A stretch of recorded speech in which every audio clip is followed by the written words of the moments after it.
Welcome, everybody, to Integrate Yourself. I'm your host, Allison Pillow, and you can find me at finalythrivingbook.com and pureenergypdx.com. Today, I am here with a wonderful guest, Julia Blackwell. She is a fascia release expert and pain relief coach. She has captivated a community of thousands with a fresh take on foam rolling and how to discover the root source of their chronic pain. Her unique combination of fascia release, postural alignment, and mindset magic have earned her the nickname, the Pain Relief Wizard. I love that so much. After standard Western medicine treatments failed to help with severe nerve damage in her arm, she was finally able to find answers with fascia release. Julia, a Denver local, now spends her free time adventuring, rock climbing, and hiking Colorado's tallest peaks. Welcome, Julia, to the show. I'm so excited you're here. Oh, thanks, Allison. Nice to be here. Thanks for having me on. You're so welcome. Yeah, I'm so excited about this topic because as you and I were talking before the show started, many people are in the dark as it relates to their fascia. And it's like a magical experience when they realize that like something like their shoulder is connected to their hip through their fascial chain. And it's just, they're like, it's like an epiphany. They're like so surprised. But you and I know as we worked with clients over the years, as we learned that is a huge component to fitness. And I would love to get into all aspects of fascia today and how people can use that to help themselves as well and how you help people. But before we get started into all that, I'd love for you to share with my audience more about yourself. There was a story in there about how you got into all of this. I'd love to hear more about that as well. Yeah, great intro. And I agree. It's so funny. I went to school for exercise physiology, and I think fascia may have been mentioned a time or two, and that was it. Right. It's fun to be in a time where so much new information is coming out and we can integrate it into our practices as we learn more about it. And so exciting and so important to really understanding your body and where these pain signals might be coming from. Absolutely. But yeah, sure. It's been literally a lifelong process getting into this work. I was born with severe nerve damage in my right shoulder, which limited my range of motion heavily. It decreased strength and left me with an incessant amount of tightness constantly in that arm. So for the first 16 years of my life, I went through the standard Western medicine runaround is what I'd like to call it. Kind of like being on a conveyor belt where you go from doctor to doctor, practitioner to practitioner, continually rubber stamped as defective. I don't think a single person growing up told me that there was any hope that my condition would improve. In fact, I remember a few telling me that if anything, it was only going to get worse. Or, it's heavy to grow up when you feel like all you really want is to be like all the other kids. Sports were hard. I had to tell so many gym teachers and coaches and people why I couldn't do certain things. So it made me grow up in a very small, limited box. I thought for the longest time that I was very fragile and that I had so many stories about what I couldn't do. And so the easiest thing for me to do was to fully disconnect from my arm. It was like this body part had betrayed me. So if I ignored it and pretended like it was just kind of this thing, yes, it was connected to me, but I'm just going to pretend like it's not there. That was the best way to get through everything that I needed to do. But thankfully, in 2010, I moved to Boulder, Colorado. And by some wonderful chance, happened to meet this lady who did a very unique form of fascia release. And as mentioned before, I had heard the word fascia, but had no idea what it really was or how specifically we were going to be working on this thing. But I said, I'll give it a go. I have done pretty much every modality you can think of, at least what was available to me in the 90s in Cincinnati. And nothing had made so much as a dent in what I was feeling and experiencing in my arm. And so I had zero expectations. But then this work blew my mind. And I saw more results in the look and feel and function of my arm in 3 months than I had in 16 years of going through the standard treatments. So it was such an amazing experience that I'm so grateful for, not just because it pivoted my career and I am able to help other people like me who are in similar states now, but it helped me so much break out of that box of feeling very stuck and limited. Like, our fascia can be uh, a metaphor for our consciousness, right? If Yeah. everything's very stuck together, it enabled me to work through a lot of the grief and anger that I grew up with, feeling so trapped, and enabled me to Yeah. feel more free, not only in my body, but in my life. So it has a very special place in my heart. And it's been such a joy to get to work with people on how to integrate more fascia release into their life. Wow. Yeah, that's amazing. And it's amazing that you're able to find those answers in your life to help you move that through because, the body is just waiting for us to find those answers and to make the moves to open it up and yeah, the fascia also, as we'll talk about today, holds emotions in it, and I can't wait to tap into that topic. Um, before we start with that, though, for people who don't really know what the fascia is, can we just pretend like we're all beginners here, and can you share with everybody what fascia is, how it what part it plays in our body, and that kind of thing? Absolutely. So I have just a bundle of analogies for you, but my favorite one is that your fascia is like layers of plastic wrap that goes around every single thing in your body. So oftentimes we think fascia is like a sausage casing that goes around our muscle, but it's actually layer on layer on layer. So every muscle fiber is wrapped in fascia, and that wraps around muscle groups, and that wraps around your bones and organs and blood vessels. It even wraps around nerves. So it's this three-dimensional plastic wrap suit that we have on the inside that is organizing all of the water and material in our body. So if it were to magically disappear out of our body, we would go tumbling to the ground in a pile of bones and goo. Wow. It's what gives us our shape, our structure, and even our texture.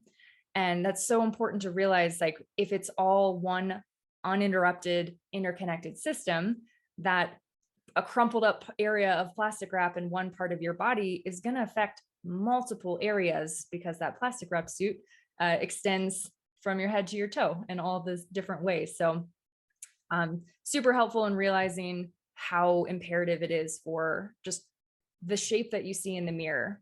Fascia is largely dictating that. Yeah, thank you. That's a great explanation and description of fascia. I love that so much. I had a question about your introduction to yourself and when you found this woman who had this approach, what was different about her approach? Was that the first time you'd ever been introduced to anything fascia related, or had you um seen something like that before, but this was just a different approach, or all of the above? Yeah, I'd gotten massages many times growing up, which you know, I I could say they were myofascia release. However, it makes little sense to only talk about fascia that's in your muscle when it's all one connected Right. unit. So I'm sure we worked a little bit of myofascia through massage before, but what made this work different was it was a combination of both compression and active movement. And Oh, so much yeah. of the treatments that we typically find in the Western medicine world are passive. So you Yes. lay there and have someone else attempt to change your body for you. And while these treatments can work, I find that they take so much longer, or often they don't work too. Hmm. But the active movement, especially for me with nerve damage, was so critical in being able to give the information to my brain that neural pathways were able to regenerate, that there was Yeah. actually more options, where there was more space than I believed to be true in the limitations that my mind had made around Right. this injury. So um the active movement was a very critical component, and one that makes perfect sense, because one of the roles our fascia plays is to protect us. So it's literally going to brace for impact anytime you fall off your mountain bike or you accidentally bang your elbow against the doorway as you're walking through your house. Your fascia can contract independent of your muscle in a way to brace for impact and help distribute that shock for you. And because of that, fascia does not change easily Hmm. because it's doing its job. So if we're doing a passive treatment where someone is forcing fascia into a certain position, most likely it's going to push back and end up going back to its original position in a matter of hours or days. So if any of you out there have had a massage and you're like, wow, I felt so great for a day or two, and then my shoulder pain came back or something, that is largely why is fascia thinks it's helping us by resisting that change. Hmm. And so it's so important to engage the nervous system when Yeah. we're going through these treatments, in order to tell our brain that it's safe for that change to stay. That makes so much sense. That makes so much sense. And so it's about the brain integrating with it and not just people, not just external forces, right? Trying to force it into a different position. I love that. That resonates so much with me. Yeah, and that's why sometimes, like when you're getting worked on and you get pain, it does tend to your body tends to recoil even more, even if you're doing like a real hard passive stretch. Like if, I remember in gymnastics, they'd push us down in splits, and that can't be good for your body to be forced into that, right? Because it's like already a stressful situation, right? You're in the Oh yeah. so you yeah, so and as it translates to a massage or really hard massage, it's probably similar that you're it's actually probably stressing the nervous system out a little more in some cases. Absolutely. That safety in the body is very important when we want to create change. So safety plus movement. It's almost like a personal development, right? If you have Yeah. a limiting belief and you want to address it, you have to take an action step. You can think your way through it all day long and hope that someone else can change it for you, but at the end of the day, you're the one that needs to move yourself into a different state of being. It's the same with your body. Like I really have seen in the last 10 years I've been doing this work, giving giving permission for someone to be involved in their own healing process by moving through things themselves ultimately ends up being uh, creating so much quicker change in the Yeah. body because of that. Totally. Yes, I agree 100%.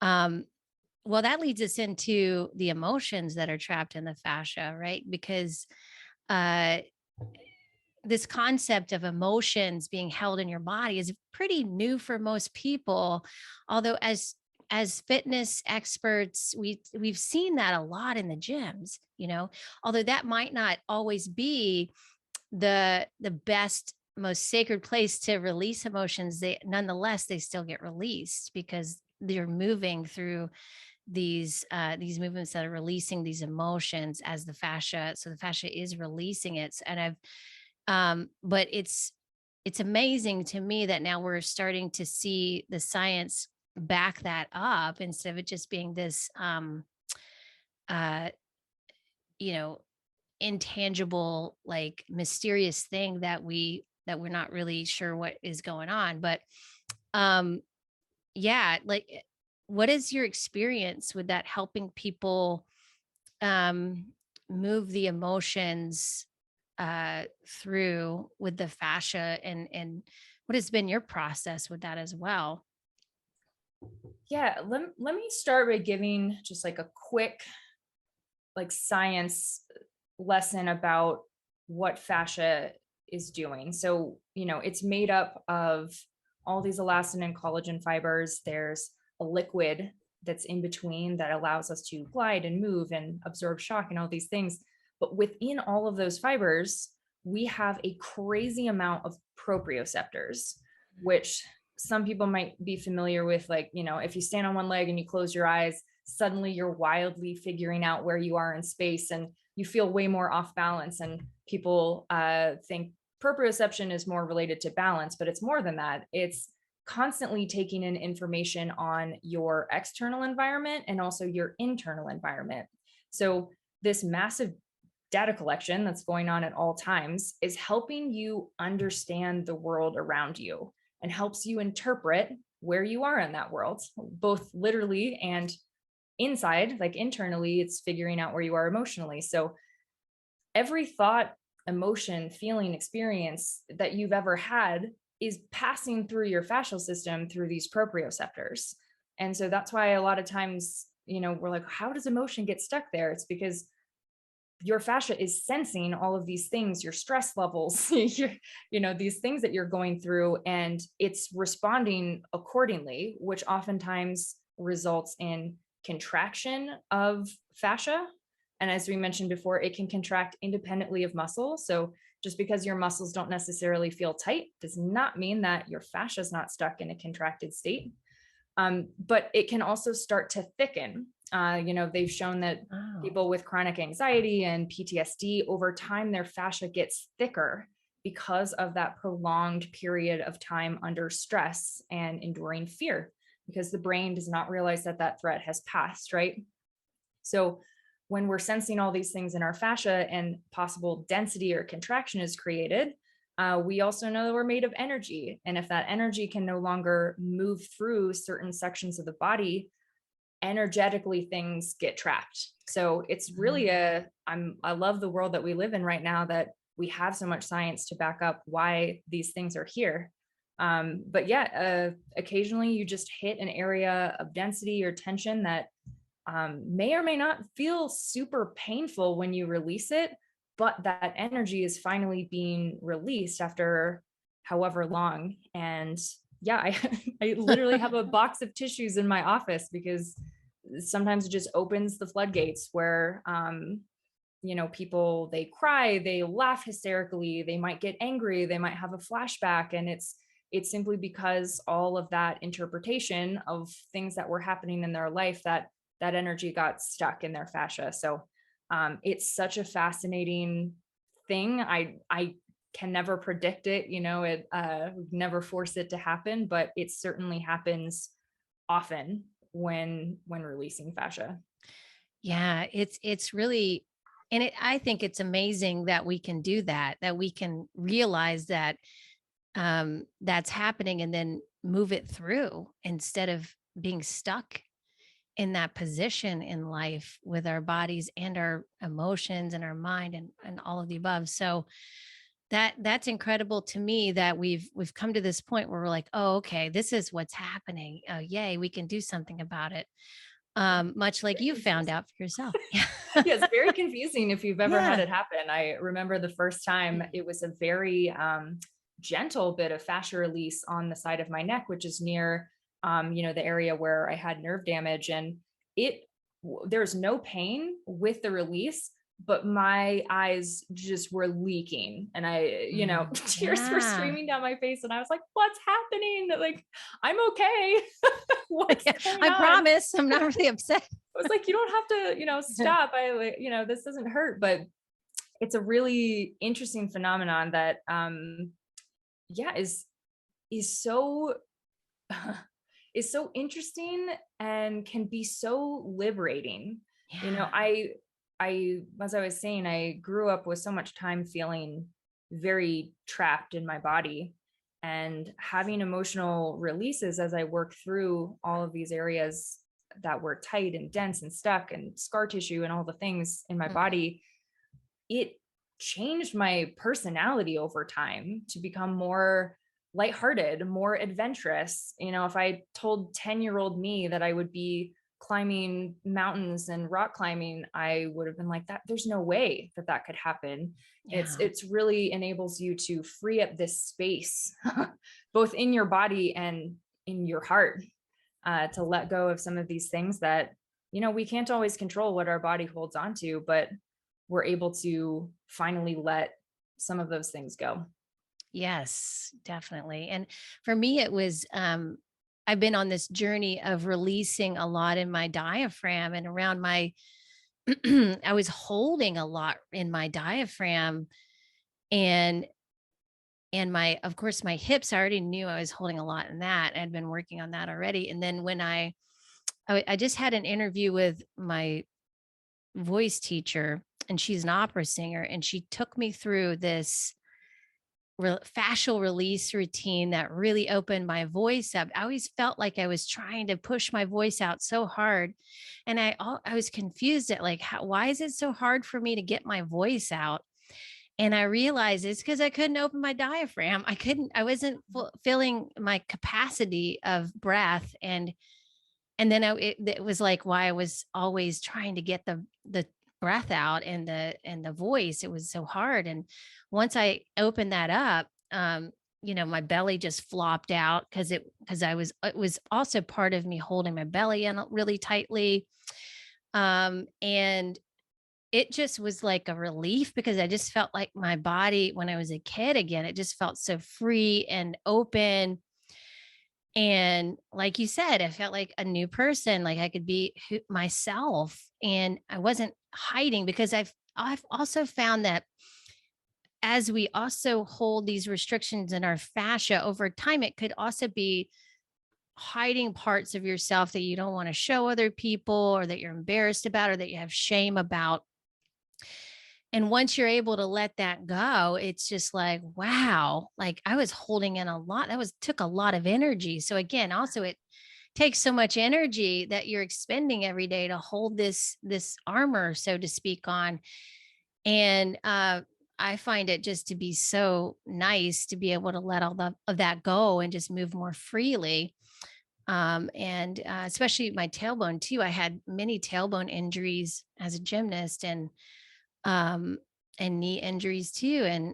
And so unwinding all that has been a game changer for me personally. I'm just like, whoa, this is incredible. I didn't know how good this could be, and so it's changed my life for sure.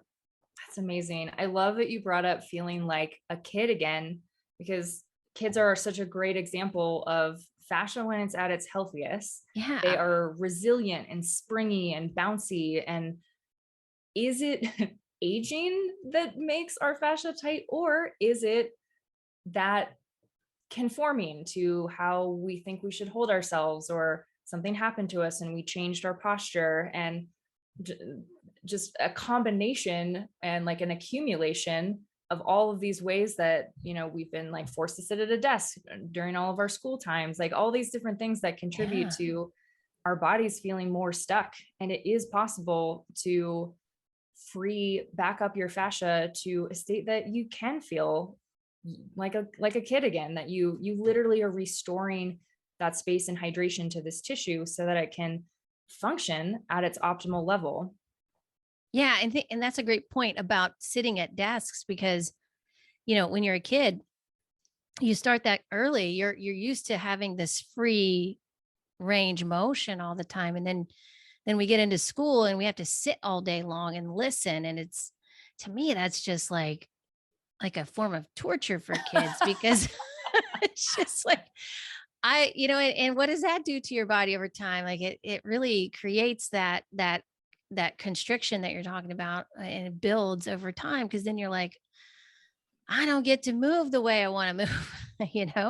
What does that turn into as we become adults? And we become adults and we have to also sit for work, and so, but then you just accept it by then, and instead of questioning it or doing what you really want to do. And so that's why I think this whole discussion is so liberating because it's saying to people, hey, you can change that. You can unwind those things, right? Yeah, the thing I've heard the most working with people over the years is the excuse like, "Oh, I'm just getting old." I'm like, Right. That's an old I story, right? but if you think about it, if you're in knee pain and you're like, "Oh, I'm just getting old." And I'm like, "Well, how old's the other knee? Why aren't both hurting the same way? Good Or why point. did this thing only come up in the last year?" It has less to do with age and more that as our fascia starts to stick together in these little crumpled up balls of plastic wrap and it becomes more dense in areas, our body adjusts because our structure is being held together by fascia, right? So our structure can start to move further out of alignment. Muscle compensations can start happening.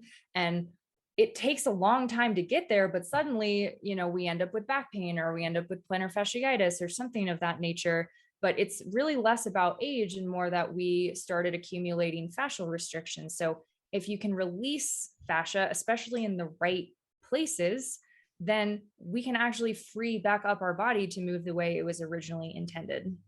Yes, absolutely. I love that so much. And yeah, there's a lot of liberation within that for people because then they're like, oh, I can do something about it. It's not just because I'm getting old. It's not just what, my doctors are telling me there's nothing else I can do. Um, there's so much, in my opinion, there's many things you can do. There's like endless possibilities, right? And so let's talk about how you get the fascia to release. Like, what are your techniques that you can share, or what is your approach there? Because there's so many different ways that people do that on their own. They use rollers. um I love personally using roller. I see you have a trigger point roller back there. I love those are my favorite. And I use the cupping, the silicone cups Oh, yeah. around for the skin, and do some skin rolling. I have all kinds of techniques. I do the gua sha on myself too, around my scars and stuff. So I absolutely love fascial release stuff, all the tools that we have available to us. But I'd love to hear your take on what your favorite things to do are.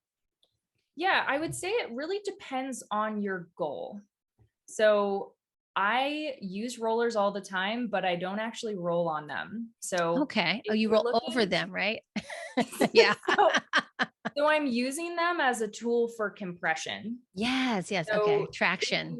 if you roll up Yeah. and down on your roller, you are stimulating some collagen fiber production. You are possibly releasing some more superficial fascial fibers, but we're not actually changing any of the deep layers. Again, if we're thinking as deep as your bone, fascia wraps around your bone, and we have layer on layer on layer all the way up through the skin. We're not touching those deep layers if we're simply rolling up and down with the fascial fibers.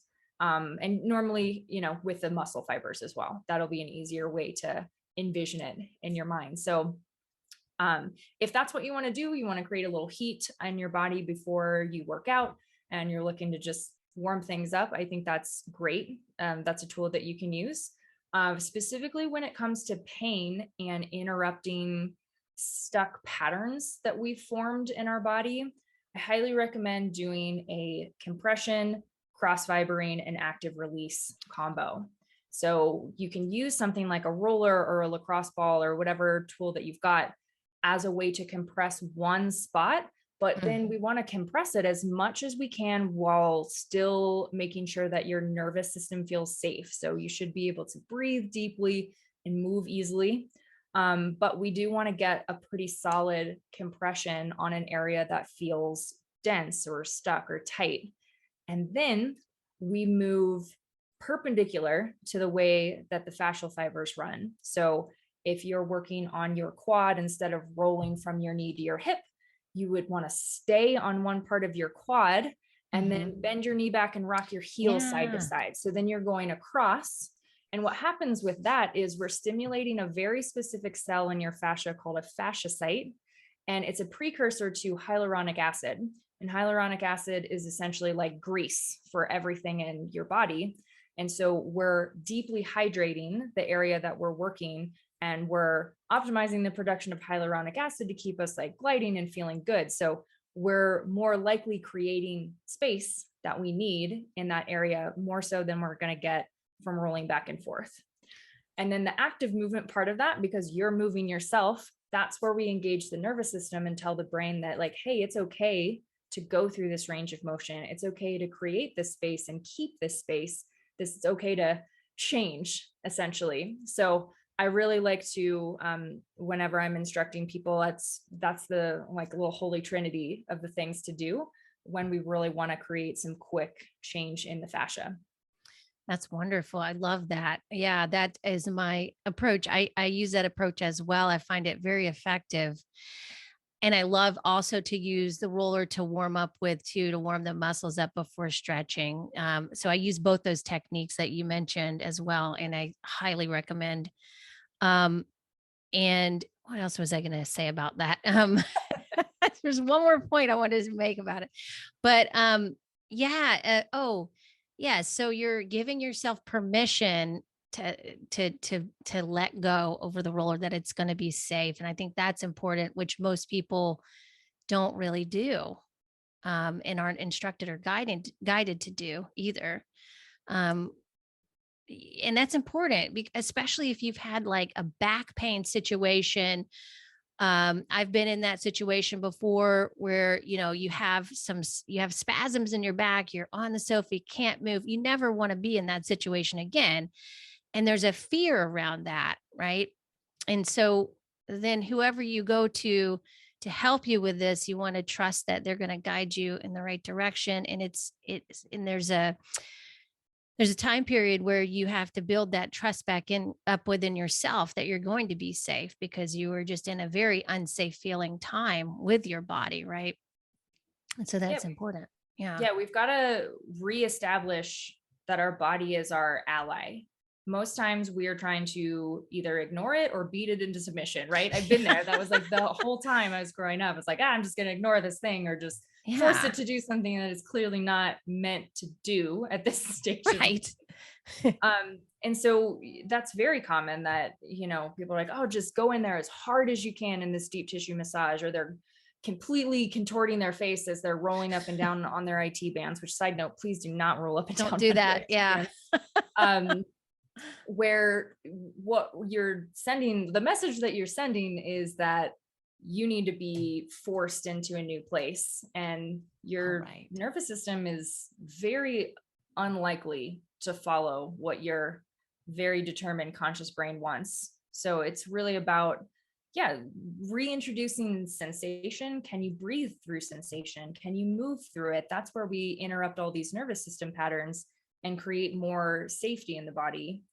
I'll also say a very important secondary piece to releasing fascia is that where you feel the pain is almost never the problem. Mm, And you talking about, like having horrible back spasms and being like, oh my gosh, like, you know, my back hurts so bad I can't get off the couch. Or, I've been in a place where I got out of bed one morning and my knee hurt so bad that I just dropped to the floor, where like sometimes these things just come out of nowhere, and it can be easy to be like, oh no, something's wrong with my back, something's wrong with my knee. I better roll on my back or have someone dig into right. all these little areas around the knee. But the reality is, if our body is this interconnected system, and you think about something being pulled and constricted in one area, where we usually feel pain is what's being overstretched. And if we Right. release what's feeling painful, it won't solve the root cause of it, and is likely why your pain hasn't gone away. So if you are also feeling discouraged that, you have lower back pain and you've been using a roller on your back and it seems to not give you any lasting results, I also invite you to think more holistically when it comes to fascia, where there might be a restriction further up or down the line or on the opposite side of your body. And once you release that, your pain goes away. Yes. Yes. That's so true. That's so true. Yeah. It's one of those things that people, well, it's hard to put together, first of all, when you're in pain. So hopefully you can find someone who could help you like you. And Yeah. so, um, but yeah, it is so interesting. I love how you put, there's two choices. We either like beat ourselves into submission, or we disconnect. Right. And so it's so true. But the gentle approach, the more mindful approach, the paying attention, like you say, to your body's sensations is going to take you so much further into both the trust of the body and the body moving into where it needs to go. And I've also found the body is super intelligent. A lot of times when people have, like you're saying, like that pain spot or that very extreme tight spot, there's a reason that's there, and it's a reflection of something that's out of balance, and it's trying to recalibrate itself, but then if we try to release that area that we feel pain in, that might be making it worse too, because then, that could be holding you in a certain position so that you don't completely lose it, right? So Yes. Yes, exactly. there's a lot of steps here, or there's a lot of things to think about, I think, and to acknowledge within that. But yeah, I love what you're sharing, because it's giving people the bigger picture of what could be going on, instead of this like, oh, it must be here because this is where my pain is, right? Yeah. Yeah, I understand how tough it is to be in pain for prolonged periods of time. I do understand that. So please know I'm coming from an empathetic place, but we want so badly for the pain to be gone that our first instinct tends to be to silence it. But there's really a beautiful opportunity in feeling pain because, as you were saying, our body is so intelligent, it knows what's wrong. We just need to learn how to decode its messages. So if you're willing to feel that pain for a little bit and get curious about it and say, I wonder where this is coming from. My body clearly needs help. It's out of alignment, something's off. And you start testing out some areas of releasing fascia. So maybe we'll stick with the lower back pain example. So one of the places I find tends to contribute to low back pain the most is the quads. And most people are stretching their hamstrings all day long and stretching their back and feeling very little relief. But maybe you roll your quads and you release fascia in the way that I'm talking about. And then you get a very fast, accurate message from your body that says, ooh, that helped. Or maybe, no, that didn't help. And then you go somewhere else and you have this ability to, again, reestablish this relationship with your body that it wants to talk to you. It's just like any relationship, right? You were like, Yes. okay, I hear what you're saying. Let's see if this works. And if it doesn't, cool, let's try something else. It's something we continually put work into. And then our body is going to let go of that pain signal when we've done the right thing. It's a journey, but it's a really incredible opportunity that we have with our body because most times we can solve our pain ourselves if we're listening to these messages. And it enables us to like, reconnect and feel empowered that we can take care of ourselves. Absolutely. We've become so reliant on doctors, which they certainly have their time and place. Like, let me be clear, if you've had an acute injury or an accident or something, you absolutely should go to the doctor. Yes. um, However, so many of us have chronic things or aches and pains that maybe aren't bad enough, quote unquote, that we feel that we need to go to the doctor for, but then we also don't do anything for ourselves about them, and they just build and create more and more of that stuck, dense feeling in our body. But we have the power to release the right things and learn about, like, what are our patterns specifically, like what tends to get tight with us. And then you can release things based on what you've learned about your body, and you can tackle your own pain. That's one of my Yeah. favorite things to do with clients. Is like my favorite thing I get is a text that's like, hey, I went for this run and my knee hurt, so I released these 3 areas and now my knee pain's gone. Like, that's the best compliment I could ever get, is that Yeah. someone was like, oh, I'm not going to panic that I'm feeling this. I Yeah. bet it's tightness in these places. And they do it on their own, and boom, their knee pain goes away. Like, that's such a beautiful part of understanding fascia as well. Yes, yes, I love that so much. I really do. It is magical when your clients begin to learn about their bodies that way, and then they can start using the skills and the tools you teach them to get their body back into balance and harmony after they feel that pain or that thing. They don't freak out or they don't go in fear. They just do what they need to do. Yeah, I have a chapter in my book that says, "Trust your body, it knows what to do." And, it's true. It's true. I mean, it's a matter of listening to it, like you said. It's talking to you all the time, but many times we're not listening. And then we're externally looking for people to give us answers, or to fix us, essentially. And we're just rarely taught how to listen to our bodies. So I'm so happy that there's people out there like you, Julia, that are teaching people how to listen to their bodies and guiding them in that, because that's a big service to provide for people. It's huge. It's bigger than any of us could ever really imagine how big it is. Especially these days, like it goes a long way. So So excited to get to that chapter. I've been reading your book and it's amazing. For any of you who have not thank picked it up you. yet.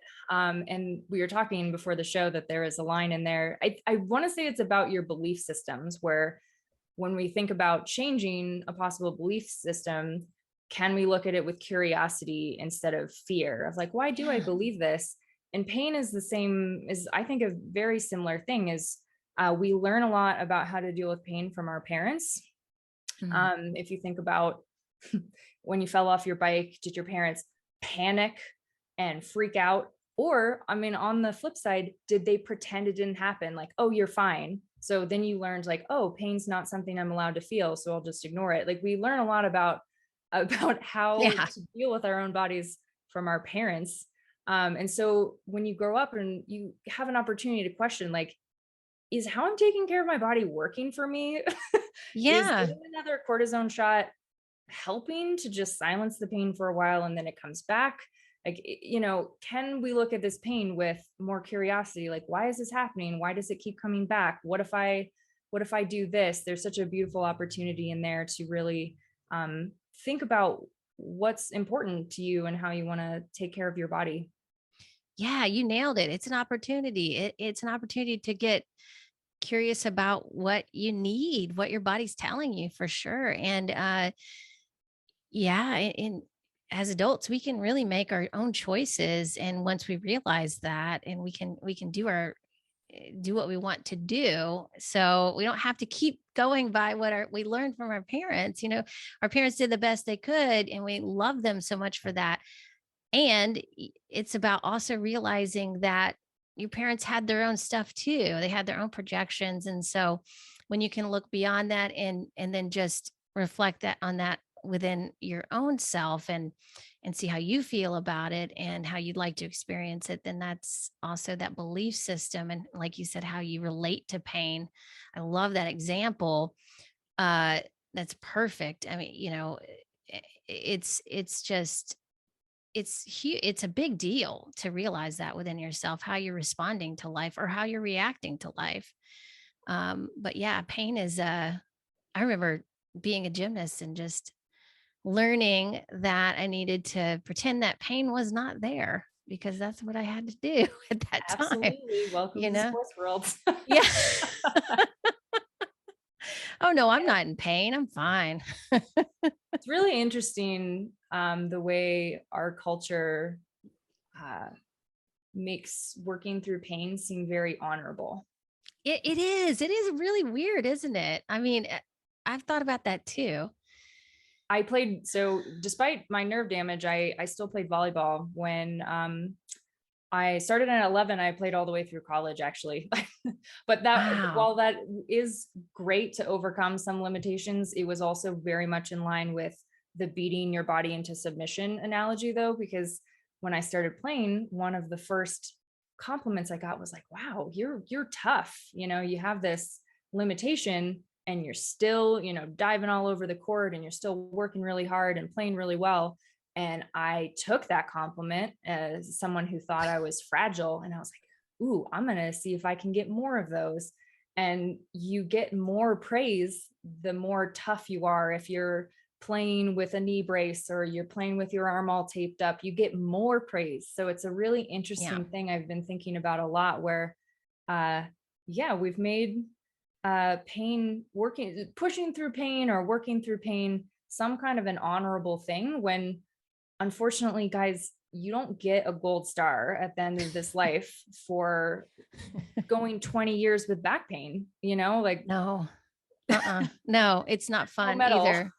Well, yeah, I can relate to that so much because I was told I was tough too. That was a big thing. I was like, oh, this must be a good thing. I need to keep being tough and keep doing things that make me look tough and push, and doing these things that, wow people that make them think I'm tough. And that's interesting. Like that now that you say that, I'm like, yeah, that was me too. I think that's just because I kept getting injured. So I just kept getting injured and coming back from injuries. They called me the comeback kid.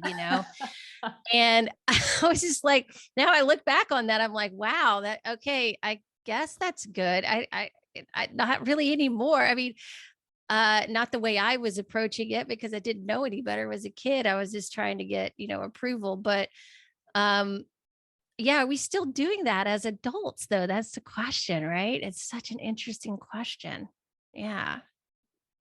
Yeah, we Huh. need to figure out how to make it honorable to take excellent care of the body that you Yeah, have. We got our work cut out for us. that's for sure. And on the flip side of that, our injuries taught us so much that now we can help other people with theirs. And it becomes a gift in that way that when you approach it, now you've flipped it, flipped this script on it. Yeah. So But that's yeah, a beautiful thing. pain is a part of life. Yeah. There's no way we get through this life without experiencing some kind of pain. Yeah. But we do have the opportunity to change how we react to pain. We can lose our fear of pain if we Yeah. can understand our body on a deeper level and know that, pain is a signal. You may have heard that before, but it doesn't necessarily mean physical damage has happened. Your body is just letting you know that, like, hey, something's off. It could be an actual real injury, like you crash your mountain bike in Costa Rica, like I did once upon a time. And it's like, oh, this is, a physical injury. But it could also be that you have chronic stress in your life. Yeah. And internally, your body perceives that as a threat. And so your body could give you a pain signal because your internal environment feels threatened. So being able to look at pain as that signal and be like, where is this actually coming from? How can I start to work through anywhere? Like even just starting with one thing, like working on your diaphragm, working on releasing fascia in your diaphragm and breathing. Like, how does that affect pain anywhere in your body? And then you can move Yeah. to other places and again, just see where that curiosity leads you. I love that. Thank you so much, Julia. Can you share with my audience how to find you, what you're offering, and anything else you'd like to share, please? Sure. I am most active on Instagram, and you can follow me there at Movement by Julia. I also have a program for those interested in kind of dipping their toes into the realm of fascia release called Pain Liberation Academy. I It's a love that. collection of, I think there's about 16 programs in there now for all of the top ailments. So shoulder pain, low back pain, plantar fasciitis, knee pain, sciatica, carpal tunnel. There's pelvic floor pain. There's a bunch of different programs that you can follow that you don't need to know anything about fascia. You can just grab a roller and a couple of really simple tools and follow along and see how that can bring your pain down or even totally eliminate your pain. So that's on my site, movementbyjulia.com. If that's something that you're like, I'm interested in exactly what this style of fascia release is, it's all based on pain patterns, right? So where you feel the pain is rarely the problem. So they're all based on the main culprits that you may not have thought of that is causing the pain that you're actually feeling. Amazing. Thank you so much. This has been so much fun. Thank you for coming on and sharing your wisdom, Julia. Thanks, Allison. This was so great. Yeah.